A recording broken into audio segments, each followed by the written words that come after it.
नमस्कार दोस्तों, बहुत स्वागत करता हूं आप सभी का हमारे इस नए वीडियो में। दोस्तों, आज है 1 नवंबर। आज से देसी टीवी भारत लगातार आपको 9 विधानसभा सीटों का सटीक विश्लेषण दिखाने जा रहा है और आज की हमारी सीट है मीरापुर विधानसभा सीट। आपको याद दिला दूं कि उत्तर प्रदेश की 9 विधानसभा सीटों पर उपचुनाव होने जा रहा है, लेकिन मुझे लगता है इसे उपचुनाव ना कहकर सत्ता का सेमीफाइनल कहा जाना चाहिए, क्योंकि यही उपचुनाव तय करेंगे 2027 में कौन होगा उत्तर प्रदेश का किंग। तो ये जो 9 सीटें हैं, पूरे देश भर की निगाहें इन 9 सीटों पर टिकी हुई हैं। दोस्तों, आज हम इन 9 सीटों में से खास तौर से बात करेंगे मीरापुर विधानसभा सीट की। आज की ये वीडियो बहुत ज़्यादा इम्पॉर्टेंट होने वाली है। ये वीडियो देखकर आपको पूरा अंदाज़ा हो जाएगा कि इस सीट की अहमियत कितनी है, कौन इस सीट पर जीत सकता है। तो अगर मैं मीरापुर सीट की बात करूं तो उत्तर प्रदेश में एक ज़िला है मुजफ्फरनगर। मुजफ्फरनगर ज़िले में एक लोकसभा सीट है बिजनौर। बिजनौर लोकसभा सीट के अंतर्गत 5 विधानसभा सीटें आती हैं। इसी लोकसभा क्षेत्र के अंतर्गत आती है मीरापुर सीट। एक दिलचस्प जानकारी मीरापुर के बारे में आपको देना चाहता हूं। दोस्तों, मीरापुर का नाम पहले मोरना हुआ करता था, तो मोरना से इसका नाम अब हो गया है मीरापुर। अगर मैं साल 2007 की बात करूं तो साल 2007 याद करिए, जब बीएसपी ने पूर्ण बहुमत से उत्तर प्रदेश में सरकार बनाई थी। मायावती जी चौथी बार उत्तर प्रदेश की सीएम बनी थी और इसी मोरना सीट से मायावती जी के उम्मीदवार थे कादिर राणा। साल 2007 में जब विधानसभा का चुनाव हुआ तो मोरना सीट से कादिर राणा ने जीत हासिल की थी और कादिर राणा ने जब चुनाव जीता तो उसके 2 साल के बाद लोकसभा का चुनाव जब हुआ तो यही कादिर राणा 2009 के लोकसभा के चुनाव में बीएसपी की तरफ से प्रत्याशी बने और इनके लक ने साथ दिया, विधानसभा जीता। फिर 2009 में इन्होंने लोकसभा चुनाव भी जीत लिया। उसके बाद सीट खाली हो गई। तो जब सीट खाली हुई तो 2009 में यहाँ पर उपचुनाव हुआ।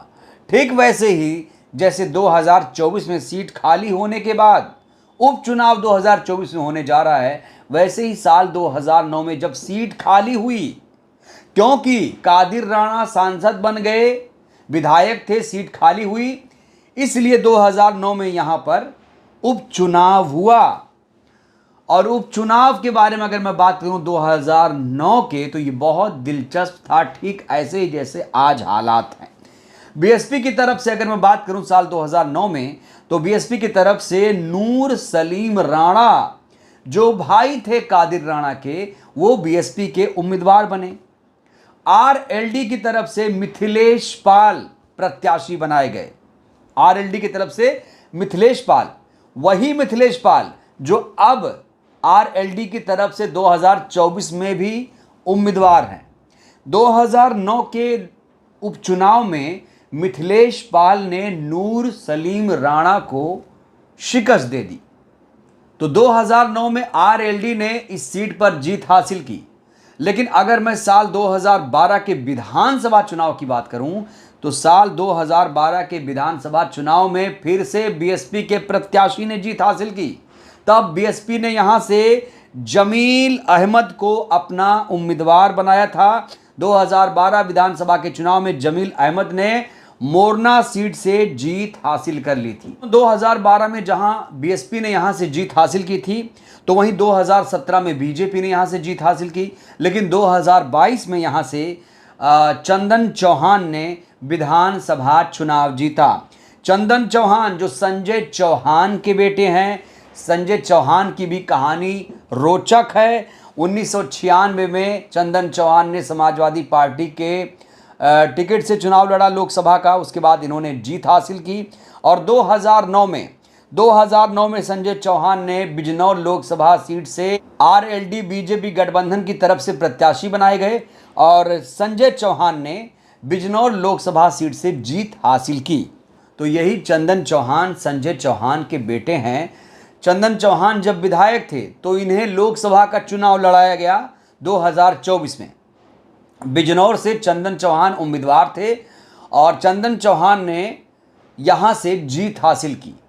चूंकि चंदन चौहान विधायक से सांसद बने, इसलिए मीरापुर सीट पर अब फिर से उपचुनाव होने जा रहा है, ठीक वैसे ही जैसे 2009 में उपचुनाव हुआ था। अब हम बात करते हैं मौजूदा हालात की। चलिए सबसे पहले आपको बताते हैं कि 2024 के उपचुनाव में किस पार्टी ने किसे प्रत्याशी बनाया। तो 2009 के उपचुनाव में आरएलडी ने जिसे प्रत्याशी बनाया था, 2024 के विधानसभा उपचुनाव में भी उन्हीं को उम्मीदवार बनाया है। मैं बात कर रहा हूं मिथिलेश पाल की। मिथिलेश पाल को आरएलडी प्लस बीजेपी गठबंधन ने यहां से अपना उम्मीदवार बनाया है। समाजवादी पार्टी की तरफ से सुम्बुल राणा को मैदान में उतारा गया है। बीएसपी ने यहां से शाह नजर को मैदान में उतारा है। एएसपी जो चंद्रशेखर आजाद की पार्टी है, उसने यहां से जाहिद हसन को मैदान में उतारा है। एआईएमआईएम यानी मजलिस ओवैसी साहब की पार्टी भी मैदान में है, उसने यहां से अरशद राणा को मैदान में उतारा है। अब यहां अगर आप गौर करें तो 4 पार्टियों ने 4 मुस्लिम उम्मीदवार दिए हैं। बीएसपी, एसपी, एएसपी, मजलिस, चारों ने यहां से मुस्लिम उम्मीदवार उतारा है। दोस्तों अब हम बात करेंगे जातीय समीकरण की। जातीय समीकरण जब आप जानेंगे तो बहुत सारी चीजें स्पष्ट हो जाएंगी। अगर मैं जातीय समीकरण की बात करूं, अगर मैं 2 ही फैक्टर की बात करूं, दलित और मुस्लिम, क्योंकि यही फैक्टर यहां पर निर्णायक भूमिका निभाता है, इसलिए इसकी आबादी जानना, इसके वोटर्स की आबादी जान लेना बहुत जरूरी है। देखिए जातीय समीकरण की बात करूं तो 60,000 यहां पर दलित वोटर्स हैं, एससी समाज के वोटर्स हैं, वहीं 1.25 लाख मुस्लिम समाज के वोटर्स हैं। तो मुस्लिम समाज के वोटर्स को अगर थोड़ी देर के लिए छोड़ दिया जाए तो यहां पर दलित वोटर्स महत्वपूर्ण भूमिका निभाते हैं। दलित वोटर्स, इस बीच कई सारे अखबार मीरापुर विधानसभा सीट को लेकर सर्वे कर रहे हैं। अब एक अखबार ने एक चौंकाने वाली बात कही है। यहां पर दलित वोटर्स के बारे में एक बात लिखी गई है।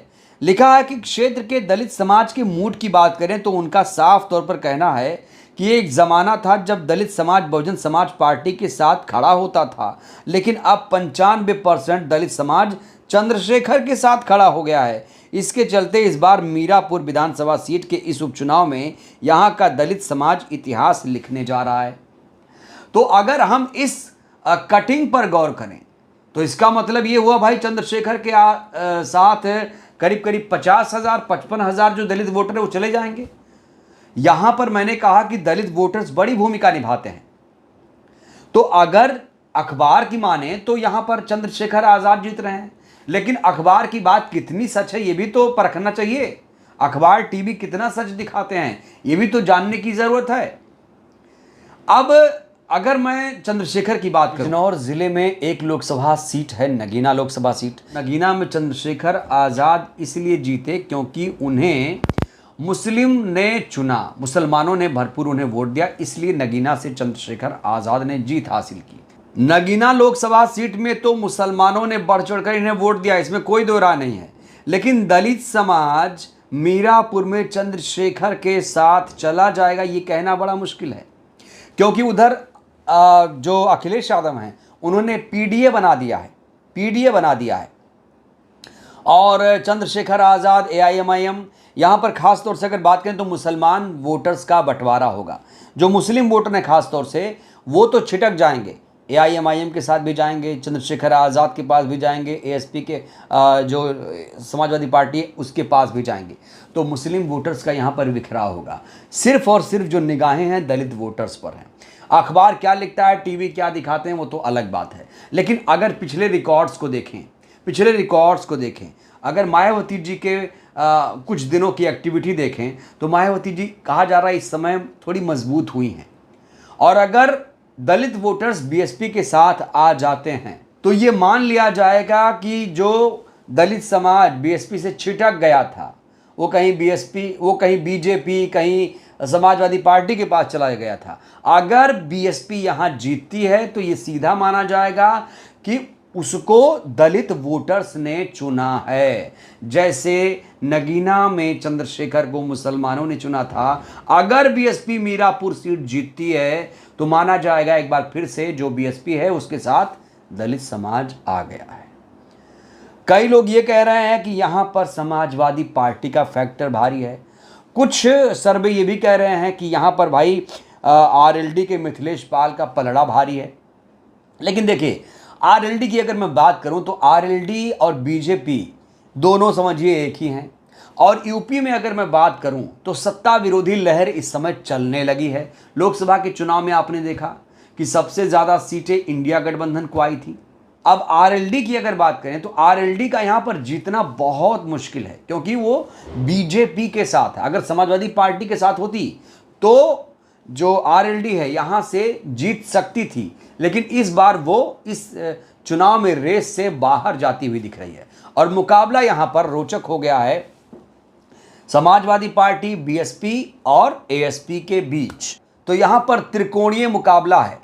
और अगर दलित समाज, दलित वोटर्स बीएसपी के साथ आए तो बीएसपी को यहां से जीतने से कोई भी नहीं रोक सकता है। हालांकि कई लोग कह रहे हैं कि चंद्रशेखर आज़ाद यहां से आराम से निकल जाएंगे, लेकिन भाई मैं फिर कह रहा हूं कि सारा का सारा दारोमदार है दलित वोटर्स पर, एससी वोटर्स पर। तो हमने आज मीरापुर विधानसभा सीट की बात की। इसके बाद हम किसी और विधानसभा सीट का जिक्र करेंगे और लगातार जब तक चुनाव नहीं होता है तब तक हम इस पर चर्चा करते रहेंगे। हम आपको विधानसभा चुनाव पर रिपोर्ट ऐसे ही दिखाते रहेंगे। हमारी वीडियो आपको कैसी लगी, अपनी प्रतिक्रिया दीजिए। आपको क्या लगता है मीरापुर सीट पर कौन जीतेगा चुनाव? अपनी प्रतिक्रिया आप लोग भी दीजिए। बहुत बहुत धन्यवाद, शुक्रिया।